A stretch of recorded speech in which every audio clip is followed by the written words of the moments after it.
তো কোনো কিছু পাওয়ার উদ্দেশ্যে বা আমরা যখন ছাত্রদল করেছি তখন তো শেখ হাসিনার কখনো পতন হবে বা কখনো সুদিন আসবে সে আশাটা আমাদের ছিল না বা সেরকম কোনো সম্ভাবনা আমাদের চোখের সামনে ছিল না। তো সেই জায়গা থেকে আমরা কেবল এই দেশের মানুষ, এই দেশের গণতন্ত্র এবং দলের প্রতি ভালোবাসার জায়গা থেকে আমরা দল করেছি এবং সেই ভালোবাসা এখনো বিদ্যমান। কারোর জন্য, কারো হট্টালিকার জন্য আমরা সেই ভালোবাসায় কোনো কাজ করবো।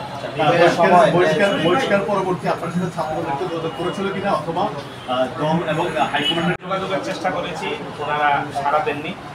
হাইকমান্ডের কাছে প্রত্যাশা হলো ওনারা তদন্ত করুক, আমার বিরুদ্ধে আগেরটাই করুক যে আমি ছাত্রদল করার আগেই শিবিরের কোনো কমিটিতে ছিলাম কিনা বা আমার এই ধরনের কোনো ডকুমেন্টস আছে কিনা, শিবিরের সাথে আমার সংশ্লিষ্টতা সেগুলো ওনারা খুঁজে বের করুন।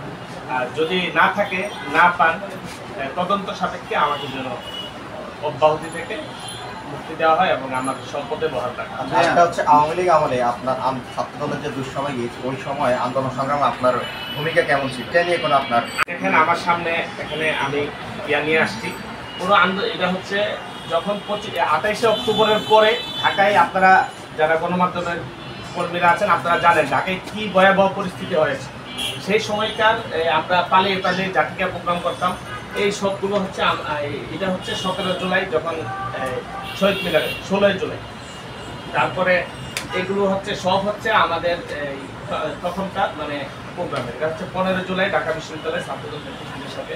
এটা হচ্ছে 28শে অক্টোবর নয়াপল্টনে যখন পুলিশ অ্যাটাক করে তার সেই সময়। তারপরে এগুলো হচ্ছে সবগুলো 28 অক্টোবর পরবর্তী প্রোগ্রাম 2023 সনের, 2021 সনের, 22 সনের সবগুলো পুরো আন্দোলনে যত ধরনের প্রোগ্রাম ছিল সবগুলোতে আমি অ্যাক্টিভ ছিলাম এবং ছাত্রদল নেতৃবৃন্দ ওনারাও জানেন। নাসির ভাই শিপান দীর্ঘদিন প্রোগ্রাম করেছি একসাথে। রাকিবুল হাসান রাকিব ভাই ঢাকা বিশ্ববিদ্যালয় আহ্বায়ক থাকাকালীন ভাইয়ের সাথে দীর্ঘদিন প্রোগ্রাম করেছি।